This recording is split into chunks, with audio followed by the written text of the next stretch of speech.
And now, breaking news. Ahoy, the news. News from the Weird Wire.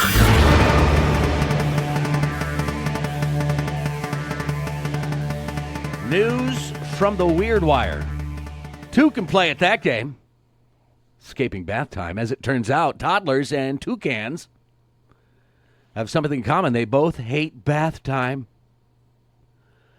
At least that's the case for Chester, the toucan, a pet bird who lives with his human, Maria, in Washington, D.C. area. Is that legal? Are toucans legal? I don't know. I don't think the National Guard's going in to Where's your toucan? take care of a bird.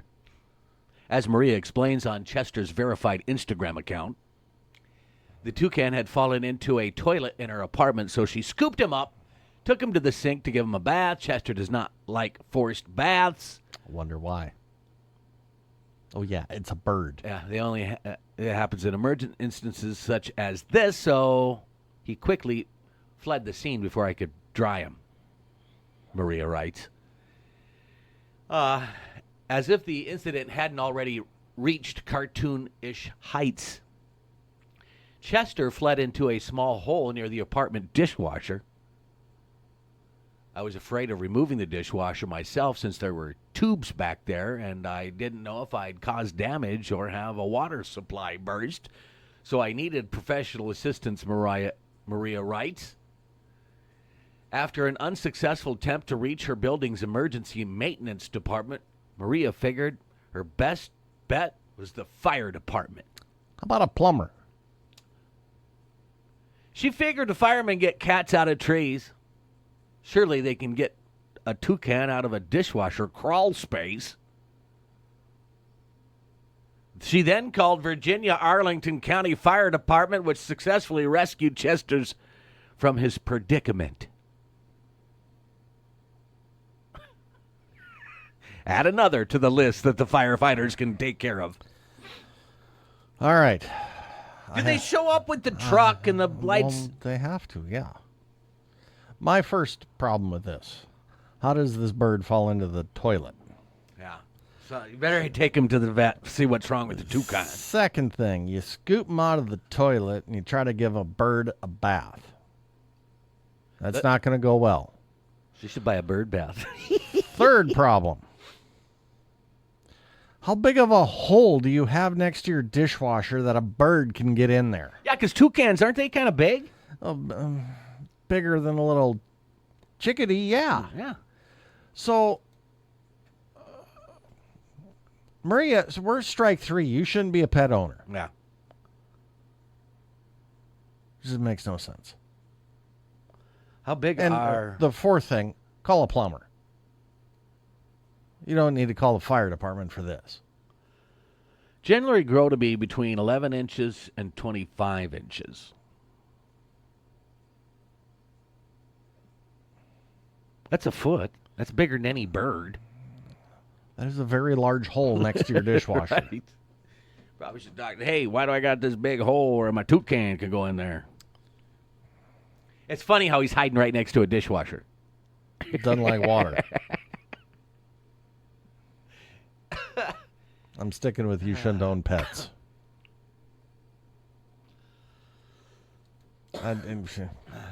Really?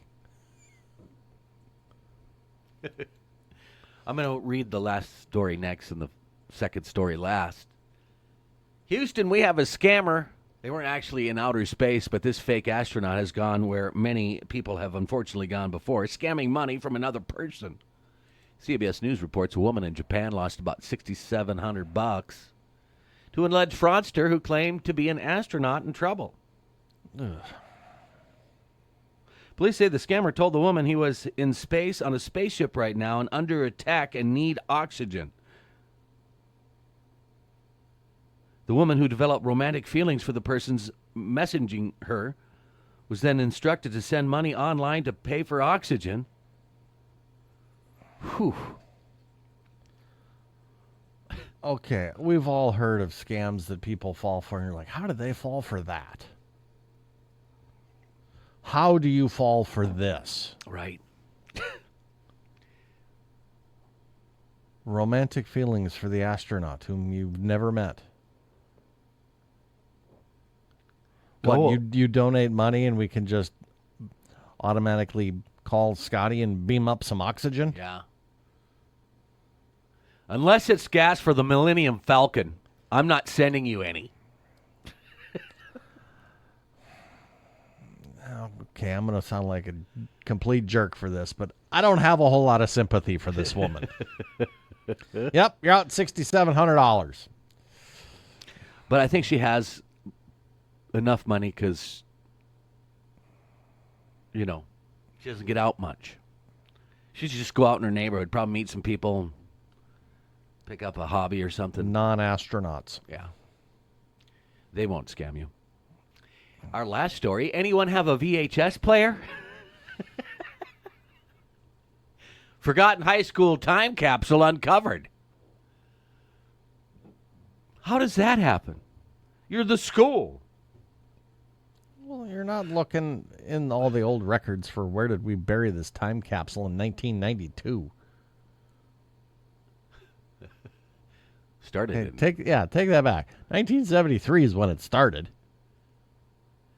in 1973. Completed it in 1992. It was originally supposed to be opened in 2017, but remained lost until it was discovered by school custodial crew. Of course, they were putting in a sprinkler or something, right?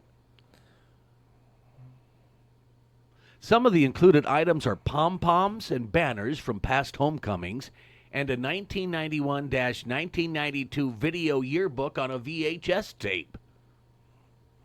At least it wasn't Betamax. Or a laser disc.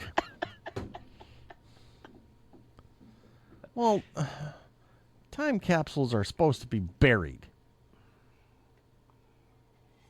How is this thing just in the school and hadn't been seen since 1992?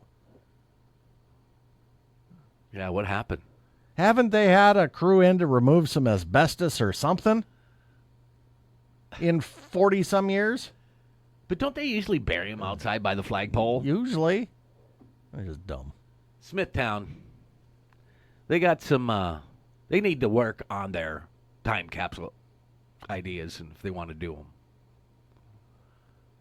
Shouldn't take 50 years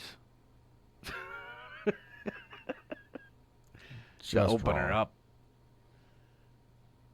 Originally, we were going to open it in 2017, which would have been good for 1973.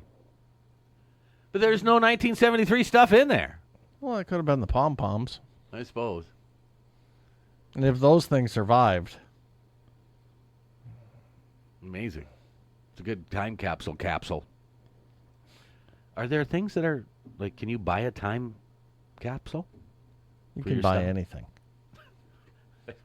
You Get it in 2-day shipping on Amazon Prime, I bet. get free Paramount with that. That's news from the Weird Wire.